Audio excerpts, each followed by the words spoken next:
92년도 복지부랑 약사회가 같이 이제 협력을 해가지고 설립된 NGO 단체예요.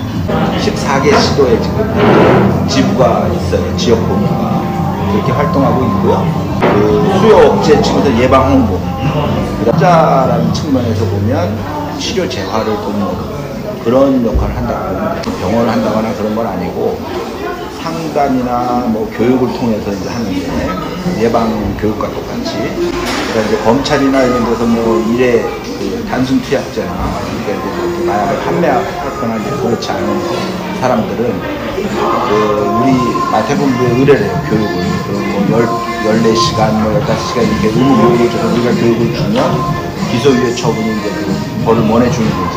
그러니까 우리 역할들이 그렇게 예방 홍보, 치료 재활 그걸 우리 마태본부가 맡고 있다고 봐요. 특별히 이게 이제 수도권이기 때문에 서울, 경기, 인천이 가장 환자들이 많아요. 뭐 실적이 많다는 게 좋은 건 아닌데 그래도 우리는 상담하는 사람도 굉장히 많거든요. 좀 잘 되고 있다고 보시면 돼요. 특별히 이제 인천은 그 예방 홍보에서는 거절을 하는 걸로 해서 교육에 특별히 이제 그런 프로그램이 있고 마약이라는 게 유입이 이렇게 지인들한테 하면 친구들한테 권유를 받는 경우가 많아요. 권유 받았을 때 이렇게 무시하고 자주 피하는 방법. 적으로 나서면 아니다, 안 돼 그러면서 내 친구가 마약으로 사망한 적이 있다 이렇게 거절하는. 치료 재활에서는 유입하는 단계가 왕따라는 상황이에요. 그러니까 사회가 단절하는 상황에서 그 대처할 수 있는 걸 찾다가 보면 약물을 찾는 거고요. 상담을 오게 되면 그 약을 뭐 잘했다 그런 건 아니야. 근데 그 약물을 했다고 해도 우리 가족이라는 걸 인정할 수 있게끔 그걸 먼저 만드는 거죠. 관계가. 네가 혼자가 아니라는 걸 먼저 느껴주는 게 필요하겠지. 관계가 네가 끊어지고 혼자 그 독방에 있는 사람이 아니라는 거. 교육하고 나서도 그게 완치가 된 게 아니거든요. 인천 마태에서 와서 한 몇 년간 자기들끼리 자조 모임이라고 해서 정기 모임이에요. 사회 적응 훈련 시키듯이 이거는 그 중독에 대해서 서로 격려하고 막 구호도 외치고 이제 그런 모임들이 있어요. 그러니까 또 치료할 수 있다 이런 걸 깨우쳐 주는 거지. 그게 그 자조 모임 아니면은 뭐 집단 상담 이런 거를 우리 인천은 좀 그런 데로 체계가 잘 돼 있다고 보시면. 예전에는 마약이 뭐 이렇게 주로 막 범죄 조직에 있는 사람들, 문신하고 이런 사람들만 하는 거로 막 그렇게 알았는데 인터넷이나 뭐 이렇게 핸드폰 이런 데서 막 SNS 정보도 많이 접하고 유튜브나 해외 직구 이런 게 유행하다 보니까 이게 잘못된 일인지 생각도 안 하고 막 직구를 해서 구입하다가 단순히 살 빠지는 약이라고 뭐 이렇게 구입했다가 향적으로 그렇게 사건이 벌어지는 경우도 많기 때문에 인터넷 상거래가 많이 되니까 정보 접근성이 학생들이 많아진 거죠. 이렇게 하지 않을 만한 사람들이 많이 와요. 그리고 이제 소득이 늘다 보니까 뭐 히로뽕 뭐 한 달에 10만 원이다 그러면 옛날에 10만 원은 큰 돈이었는데 요즘은 큰 돈이 아니거든요.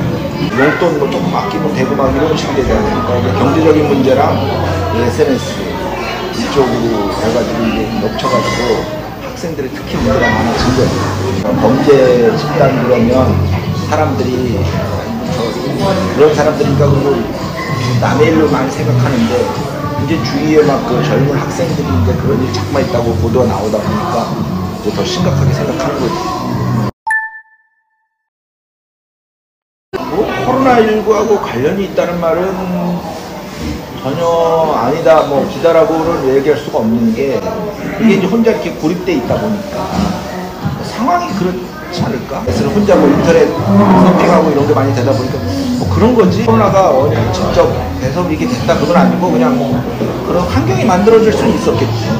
조그만 하나의 원인은 될 수 있겠는데 100%는 아닌 것 같아. 이게 단절이 되게 되면 관계가 단절이 되게 되면 그걸 채울 거를 찾거든 사람들이. 가만히 있지 않거든. 그러니까 그 마약에 노출될 위험성이 굉장히 높아지는 거예요.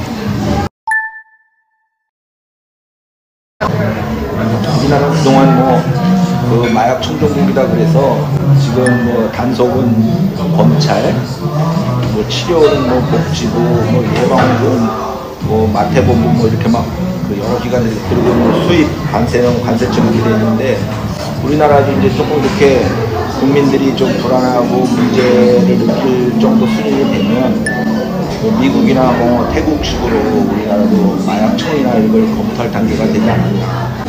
마약 수사 전담 수사가 검사를 하면서 그 사람이 치료도 같이 경험할 수 있게끔 전담 판사제도 이렇게 돼가지고 그 사람이 물론 뭐 그 사람이 뭐 마약 거래했다 그러면 벌을 주는 건 당연하겠지. 치료를 우선해야 된다라고 계속 주장하고 거기 수사는 또 수사. 이게 서로 기관이 다르다 보니까 환자 입장에서는 그게 잘 밸런스가 안 맞는 거지. 그러니까 지금 우리나라도 이제 이 정도 상태라면 근시일 내에 마약청이나 뭐 이런 걸 검토하여 충분히 뭐 이르지 않은 그런 때것 같아 지금 거의. 우리나라 사람들이 보통은 그 다른 분야도 많이 우수하지만 범죄 쪽으로 해도 우수한 경우가 많아지지. 옛날에는 마약이 내가 누가 팔 사람이 딱 정해졌는데 거래를 이렇게 하는 게 아니고 그렇게 거래를 했지. 그리고 이거 마약 드실 분 계세요? 뭐 이렇게 판매한 적이 없다고. 근데 지난번에 강남에서 보면 공부 잘하느냐고 막 음료를 돌리면서 팔았다고 그랬는데 그게 좀 개념이 바뀐 거예요. 지난번에 이 마약 수사하는 사람들은 인터넷에 거래하면 모르는 사람이 거래했어. 그러면 저기 뭐 상곡동 버스 정류장 몇 번을 뒤에다 숨겨놓고 팔고 이러는데 그걸 어떤 사람은 미리 한 100군데다 숨겨놓고 파는 사람이 인터넷에 올려놓고 누가 이 사람이 신청하면 아 거기는 어디로 가세요? 여기도 신청은 어디로 가세요? 그런 식으로 이게 마약이 중요한 게 뭐냐면 그 한 가지를 쓰는 게 아니고 두 가지, 세 가지를 막 섞어서 쓰는 거를 해보거든요. 우리나라는 굉장히 빨리 우리 단속하는 데를 쫓아갈 수 없을 정도로 사실은 많은 거지. 마약 그거로 되게 되면 중간에 뭐 직장이라든지 뭐 학교라든지 다 차단이 되겠죠. 이게 상담하러 올 때 제일 우리가 중요시하는 게 부모님들이 같이 온다 그러면 굉장히 잘 왔다고. 그 치료도 결국은 그 부모가 옆에서 같이 동참해 줄 때 성공 확률이 높은 거지. 그 부모조차도 저 새끼들 뭐 호적에서 부모린다는 둥 뭐 인정을 안 한다 그러면 사실 그건 치료가 사실 굉장히 힘들어요. 가족들 내지는 지인들이 옆에서 이렇게 후원자로 나서주지 않으면 치료가 성공할 수 없어.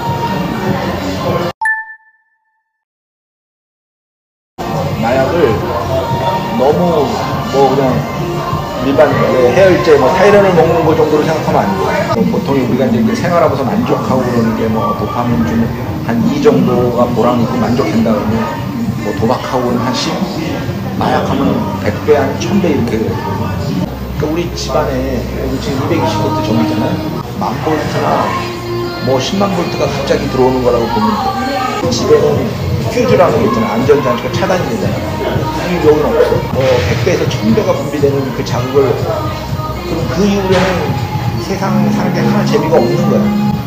보람이 있을 것도 없고 친구가 야 뭐 우리 봉사하러 가자 재미가 없는데 책을 안 읽고 뭐 웃긴 거지. 그러니까 그 사람 입장에서는 다 우스워 보이죠.